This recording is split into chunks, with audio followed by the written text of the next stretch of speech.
Well, I'm so excited this afternoon. I'm coming from hurricane Louisiana, but thank God it's not gotten bad yet. I'm so excited to have Dr. Robert A. Rohm with me today. He is a best-selling author. He's a speaker. He is a human behavior expert. And we're going to talk about how to get to know yourself better and how to get to know others better, which is pretty important, right, Dr. Rohm? Absolutely. Thank you, Beth, for having me on. I look forward to us visiting together on this podcast or webinar. What is this? Well, it's an interview, so yeah. Inter- But so right. I love the topic of communication because I believe that so many relationships break down because of lack of what I like to call complete conversation. So maybe you didn't quite finish it. Real tough conversations are hard to have. So, what have you learned in your 30 plus years of doing this that helps people realize that great communication is worth the work because it takes work? Yeah. Well, it's kind of two-part answer to that. The first part is understanding the person you're talking to.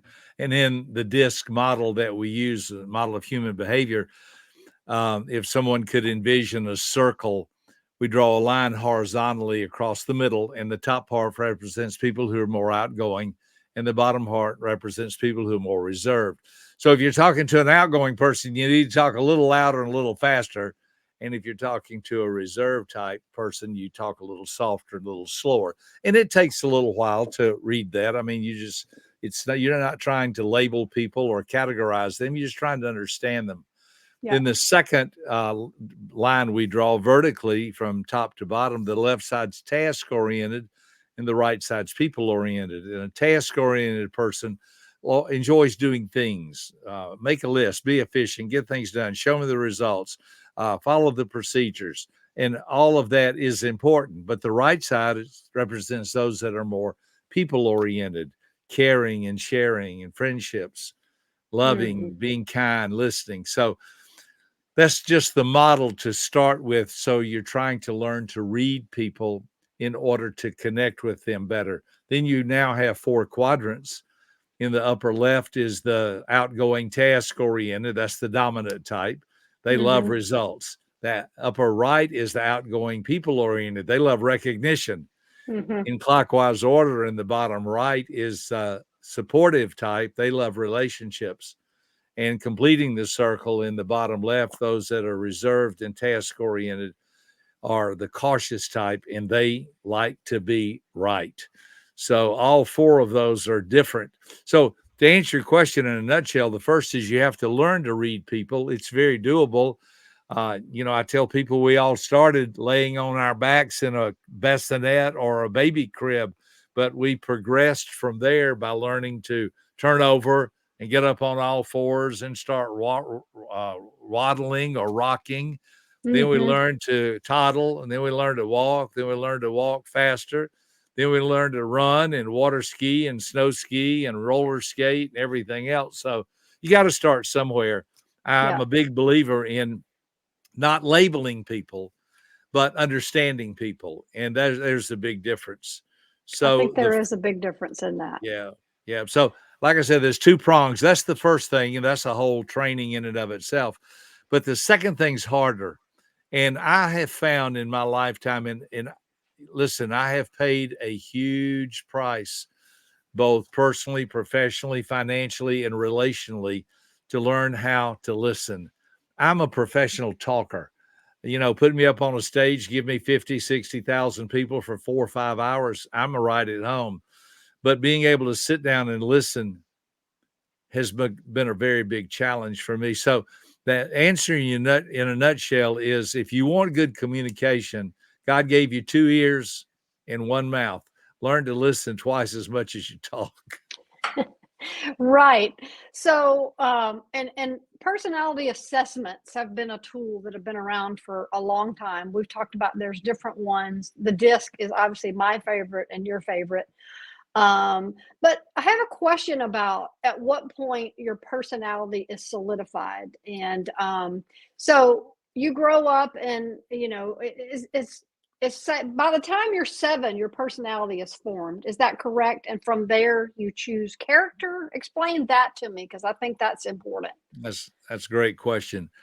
I saw all 4 of my daughters be born, and if I had known personality information, you can see it at birth.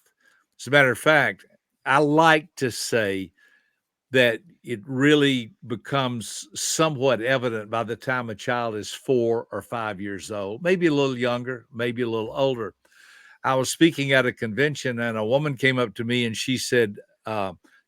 Rohm, I'm a pediatric nurse. I've seen 2,000 births. She said, you can see this in the delivery room. And I thought back at that time, my D daughter, when the doctor kind of patted Rachel a little bit, she looked over at him like, if I were you, I wouldn't hit me again, kind of thing. My second and fourth daughters are high eyes. And I mean, from the time they were delivered, they started screaming. I think they're trying to talk. My third daughter, Elizabeth, she's a real high S supportive type. And I remember when she was born, she went, I was there. She went, huh. And that was it. And I even asked the doctor, because she's our third daughter and I had seen 2 others. I said, is she okay? Because she didn't make much noise. She was very reserved. And he said all of her vital signs are fine. That was her personality. She's just been a supportive, sweet, soft, stable, steady, shy, status quo, sentimental, submissive type. And so I think there's 2 issues here. The first thing is I believe we're born with our personality. It's just the way God puts we're created in the image of God, and he puts his fingerprints, his stamp on us. It's his prerogative to choose which personality we get. Everybody has some of all 4 of these: the dominant, inspiring, Mm-hmm. Mm-hmm. supportive, and cautious. But that leads to the second part of the question is this: people get their personality mixed up with their environment. Mm-hmm. Let me explain. If you and I were in a restaurant and there's 100 people in the restaurant and all of a sudden the restaurant caught on fire and there was smoke billowing and alarms going off, everybody in the restaurant would become a D. We would be pushing and shoving to get out. If the door was shut, somebody would throw a chair through a window. That's pretty D behavior. That's not our behavior. That's our environment. If you and I and a whole bunch of other people went to an LSU, University of Georgia football game, well, we would all be jumping up and down. We'd all become high eyes. Mm-hmm. Even the most reserved person in our group would be jumping up and down and cheering. That's your environment. If Mm-hmm. you and I go to the hospital to visit a friend or we go to a funeral, we immediately take on S supportive behavior because that's appropriate. We learn to speak softer. We Mm-hmm. learn to smile and tell people, I'm sorry about what happened. I love you. I care about you. We take on that demeanor because that's appropriate. And then the fourth one, if you and I really learned this in Germany, costs $1,500 to get a driver's license in Germany because the Autobahn doesn't have a speed limit. And so you have to go to school, you have to go to classes. They drive with one hand on the steering wheel and the other hand on the blinker. They kind of move with that all through the Autobahn. So again, and every once in a while, about every 7 or 8 years, I have to renew my license. I had to do it a couple of years ago. I remember I was sweating by the time I got to the DMV.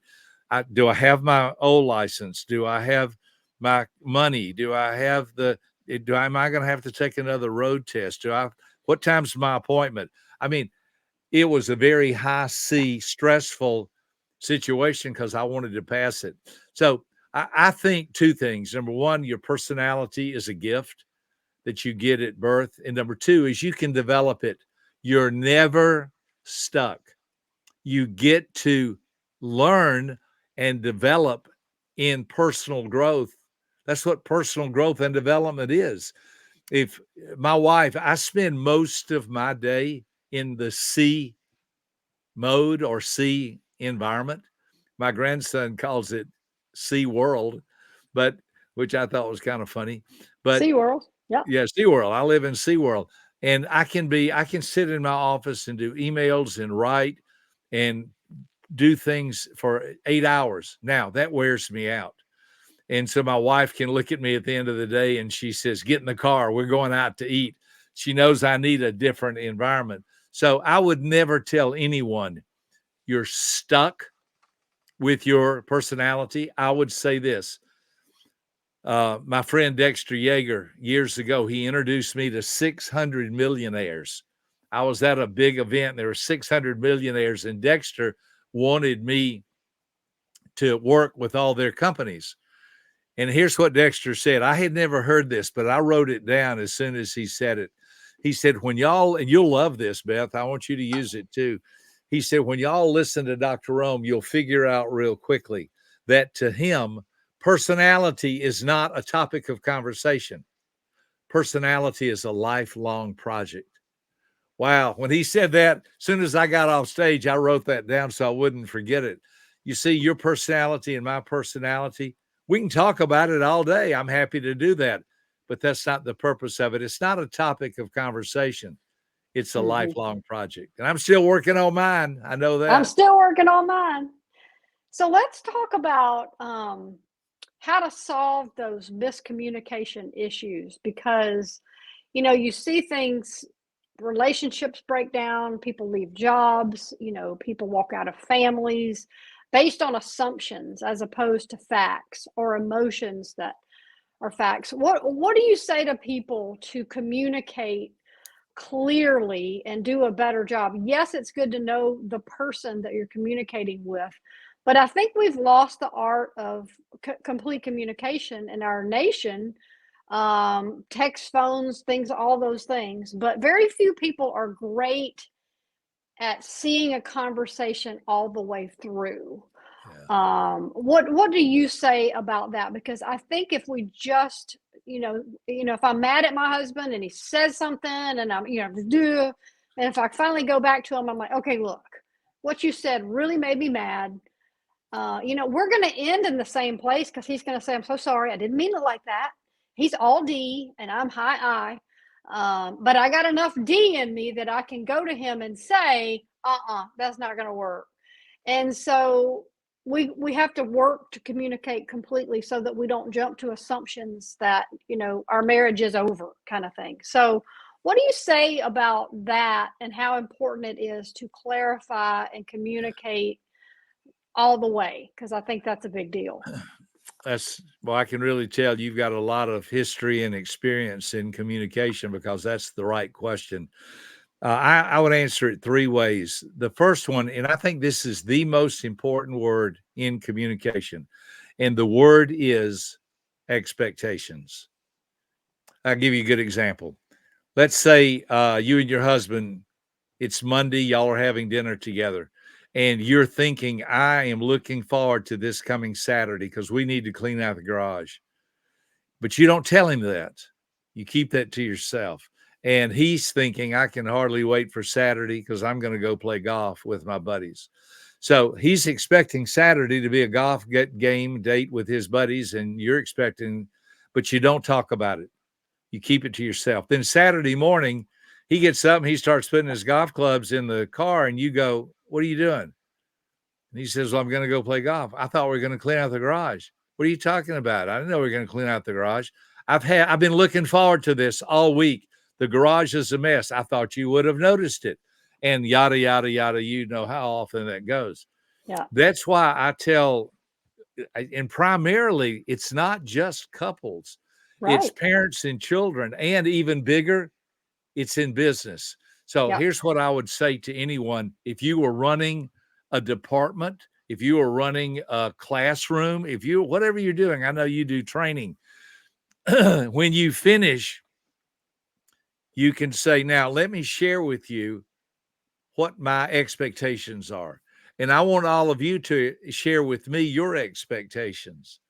And once you get expectations out on the table, everything is going to go smoother, because now you're really communicating. And this goes on and on. I love to eat dinner early. I don't like eating dinner at 8 o'clock at night. It stays with me. I'm 75 years old. I like to have dinner at about 5 or 5:30. It gives me some time to walk or swim in our pool or do other things. So my wife also loves an early dinner. So both of our expectations are the same. We hardly ever have a problem. Now, watch, here's what happens. Sometimes we'll go out to eat, and the couple who wants to take us out to eat wants to pick us up at 6:30, and we know we're going to get there at 7, and we're going to have dinner at 7:30 or 8. Both of us don't want to do that. Now, rarely does that happen because we are mature enough to say, we would love to go to dinner with you, but we need to go early. When we went on a cruise, this is true. They have a 6 o'clock seating and an 8 o'clock seating. Yeah. 90% of the cruise wanted the 8 o'clock seating. The first night, I think it was me and my wife in the dining hall, and that was it. And they had, matter of fact, they even had to force some people to go to the early seating. So but that's just an example. Now, if I like to eat early and my wife likes to eat late, we got different expectations, and vice versa. So the key word, and I train business coaches. Ask your employees, what are your expectations? For instance, I want you to be here at 8 o'clock. Tell me what time you think you're supposed to be here. 9:30. Let's try again. My expectations are 8 o'clock. Tell me what. So all of that is under the category of expectations. But I told you there's 3 things. Now, these next 2 sentences, I spent years developing. Every syllable in these next 2 sentences is specific and deliberate. So you and I are talking about something, Beth, and then I say to you, Beth, could you say back to me what you think I said so I could be sure I was clear? Now, notice what I just did.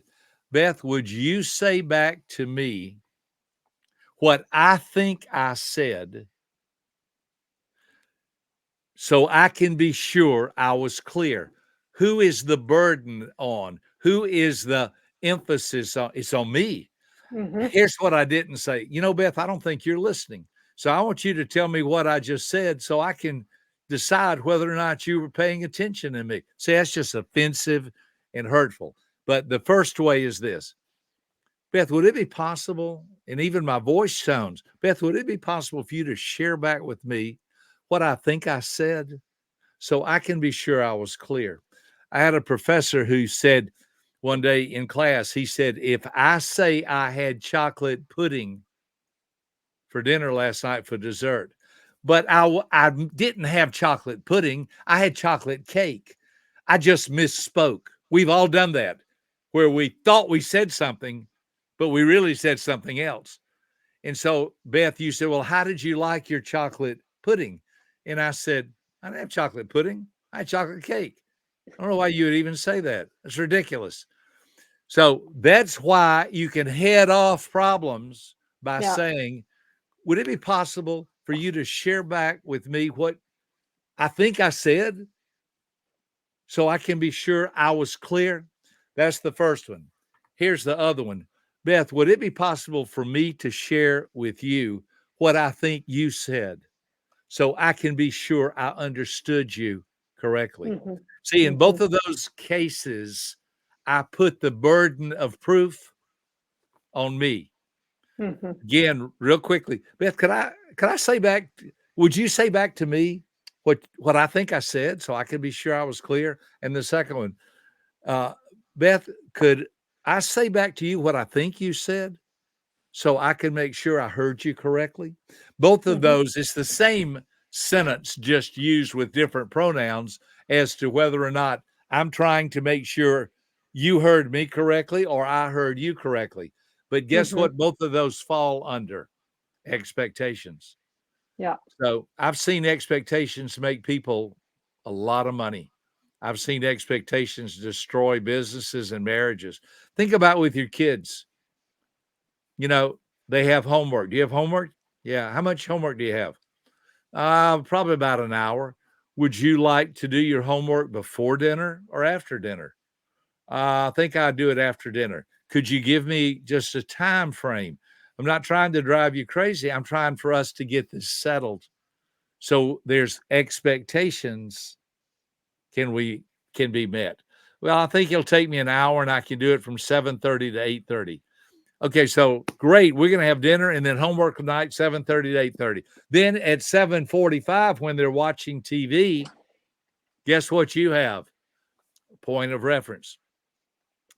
Excuse me, did we have, and always remember this, always ask questions, don't make Yeah. statements. Mm-hmm. Questions cause people to think. I mentioned I'm 75 years old. I've had CEOs say, how can I get my people to think? I only know one way. Ask questions. See, Ask if I say a hurricane's coming to Louisiana, wow, watch out. I bet it's going to bring a lot of rain. Your response to that could be, huh. But if I say, Beth, what's the weather like in Louisiana? What's going on there? Help me understand what a hurricane's like. Then I go silent and let you talk, because that's the way you learn to listen, by asking questions. Yeah. So again, did I cover it clearly enough? Yes, basically you manage expectations and you clarify the conversation so that there's, you're not having miscommunication, which is what I find breaks down relationships at work and at home. Because if you don't communicate all the way, assumptions are made, and then tempers, assumptions are usually made the wrong way. So let's talk about the Let me topic. one other thing, just kind of a PS to that. Your when you're talking about expectations and you're talking about most people, this is very important.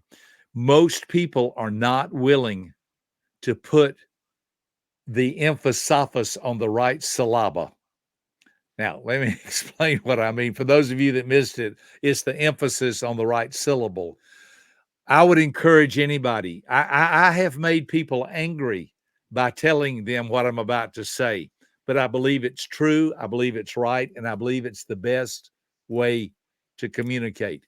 Put all of your emphasis on the front part of the conversation, not, well, I thought, well, I thought you were, well, I believe, well, it seemed like to me, see, that's the back end. My admin, her name is Gina. Gina's so funny. She starts laughing because I'll be telling her something and I'll go over it 3 or 4 or 5 times. And when she first started working for me years ago, she said, do you think I'm not listening? Do you think I don't hear you? Years ago. And I said, I don't know, but I want to be sure I'm clear, because there's going to be a quiz at the end of my conversation so I can be sure I was clear. So if you and I were going to have a 10-minute talk, I'd want to spend about 5 minutes on the front end of it for expectations. What are you thinking? What are you planning? How is this supposed to look? Stephen Covey, in his book, The 7 Habits of Highly Effective People, one of the habits is they see the end from the beginning. Mm-hmm. They see the end from the what? The beginning. You got to look at it at the beginning to see, what is this all about? So I think the 2 most dangerous words that ever come out of someone's mouth is I thought. And when someone says I thought, that means they did not have good, clear expectations. So again, put the emphasis on the front part, go over it. Let me explain it to you. You explain it to me. Now we're crystal clear. Now let's do it. And we will not have well, I thought, well, it seemed to me that all that goes away. Not one person in 100 is willing to do this. Everybody wants to hurry up and get it going and then find out, oh, we got a problem. Houston, we have a problem. Yeah. We got a problem because we didn't put the emphasis in the right place. And I believe it's on the front end of the conversation. And the longer the problem, the bigger it becomes, because you've got the 2 people, the 2 personalities out, both trying to reach a conclusion, but coming at it from a different approach. So I want to talk about the topic of identity because your personality is so important in knowing who you are and knowing who you're not.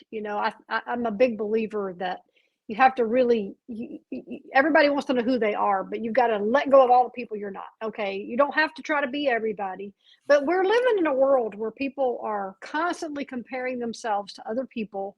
They're trying to do what other people are doing because it looks good on them or it looks good for them. How do we just rest in who we are and the gifts that God gave us and step away from that? I have a book called No Hamsters in Heaven, that hamster wheel of always trying to be something that we're not, because that's a pretty difficult road to do. How do we rest in who we are and let go of who we're not? That's a great question. I would tell people comparing yourself to another person is a no-win situation. Here's why. It is. If I'm better than them, I'm going to be filled with pride and arrogance, and God hates pride and arrogance. If I'm worse than them, I'm going to be sad and depressed, and God doesn't want me sad and depressed. So it's a lose-lose scenario. If I'm better than you, I'm full of pride.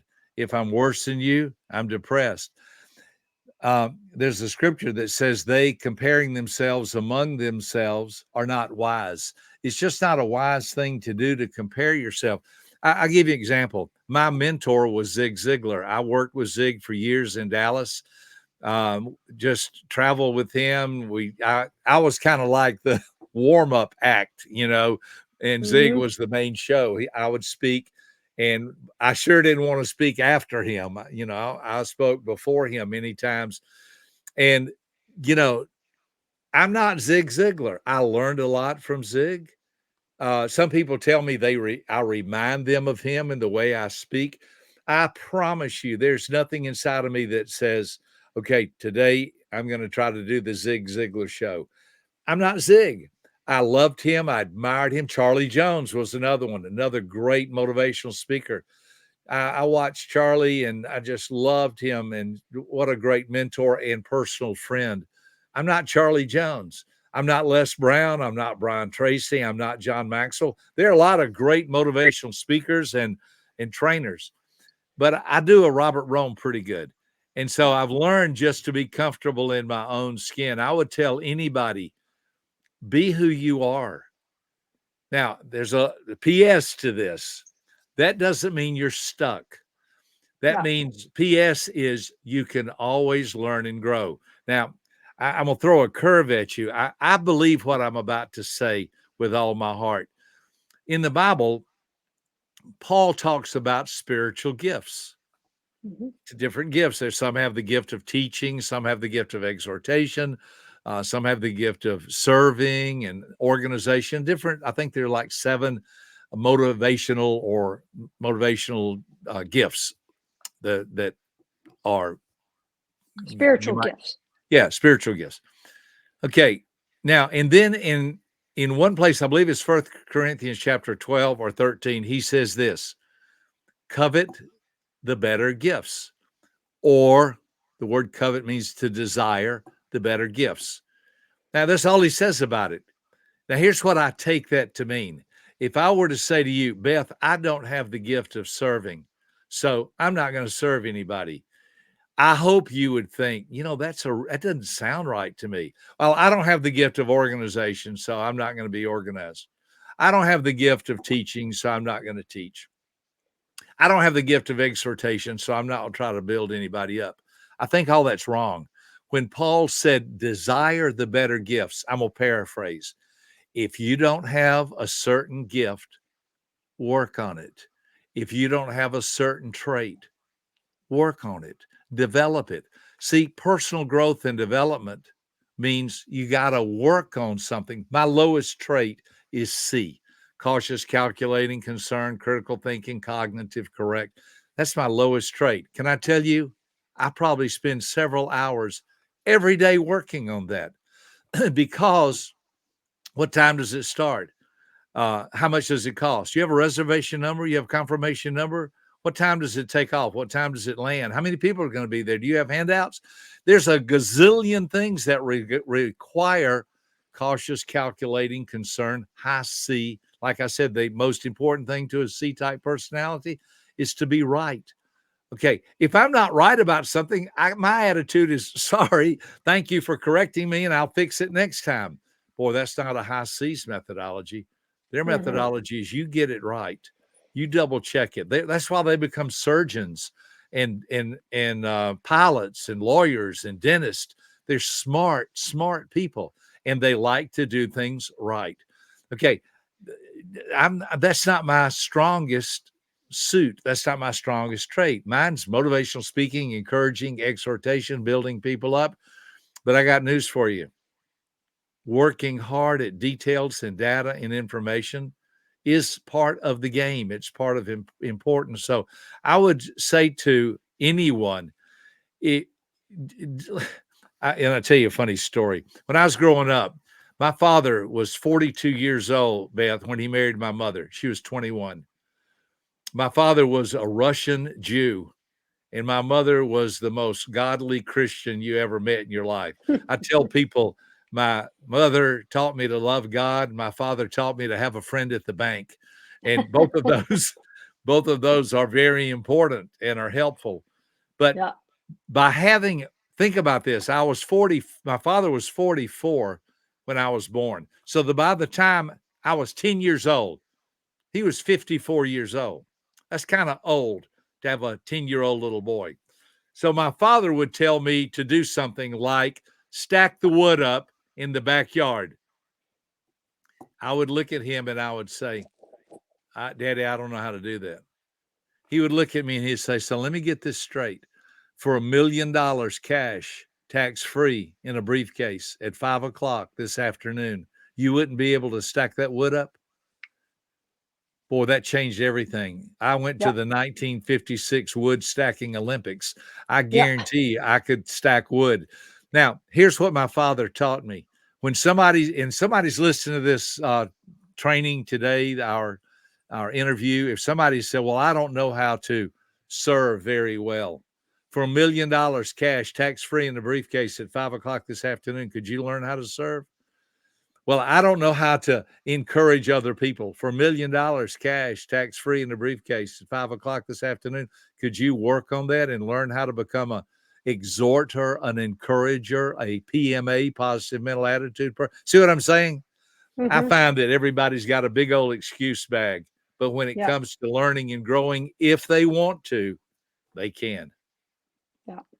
Well, and that's the ultimate $1 million question, right? Because it's $1 million question, and you change the motivation, and people are like, oh yeah, sign me up.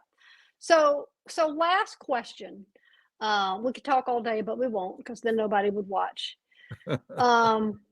People struggle with purpose and what is my life here for? What am I supposed to be doing? I mean, why am I here? And people struggle with this from a young age all the way into old age. I mean, I wrestle with that with friends of mine even today, and we're in our 50s and early 60s. So what do you say to someone? Because I know you talk about being a doer, and that's a very important thing. What do you say to someone? They're like, man, the world's falling apart.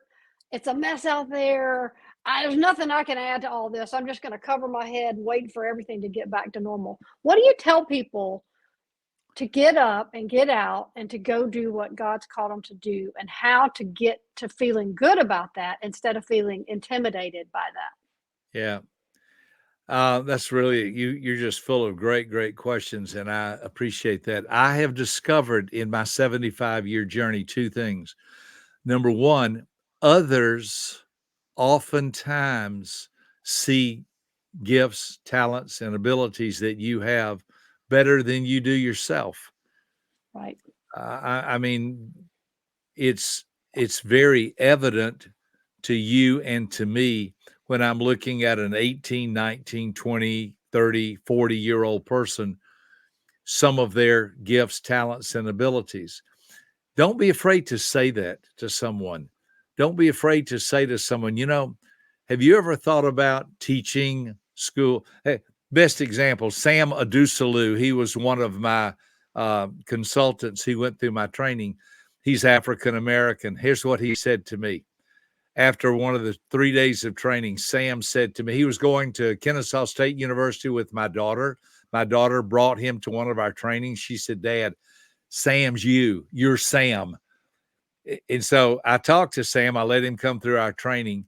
He said to me, quote, I want to become the Black Robert Rohm. That's what he said to me. And I said, well, Sam, I'm honored. I'm flattered. And I said, I'd love for you to do that. But I said, he said, you tell me what I need to do and I'll do it. I said, Sam, I'll tell you what you need to do, but you're not going to do it. He said, I'm telling you whatever you tell me, I'm going to do. I said, I see your gifts, talents, and abilities, but you lack experience. You're just graduating from college. I'm going to tell you what you need to do, but you're not going to do it. He said, I'm telling you whatever you tell me, I'm going to do. And I said, okay, Sam, you need to teach elementary school for 2 or 3 years, first, second, third grade, because you will learn how to speak. When I speak to adults and I say, do y'all understand what I'm talking about? Adults go, yes. When I teach children and I say, do y'all know what I'm talking about? They go, no, I don't know what you're talking about. Children are more honest than adults. Long story short, and off after the show, I can give you Sam's phone number. You can call him. He became a first grade school teacher. He taught elementary school for 2 or 3 years. He told me, he said, the best advice I ever got in my whole life was learning to speak to children. Because when you can communicate with a child, they get everything mixed up. I was with my grandson. We were at Chick-fil-A. I gave him $5. I said, go get us 2 ice cream cones. He just stood there and looked at me. I said, this isn't hard. I'm trying to teach you how to become a leader. Here's $5. Go get us 2 ice cream cones. He just stood there and looked at me. I said, what is wrong? He said, can we get some ice cream for the cones too? See, he didn't understand as a child that an ice cream cone automatically includes ice cream. He Right. thought, I don't want to go get a cone. I want to go get ice cream. So literal. It's so literal. 2 ice cream cones. I said, Sam, they come with ice cream. So you can tell them 2 ice cream cones and it'll be ice cream and cones. So anyway, learning to communicate is a lifelong process. But I would tell someone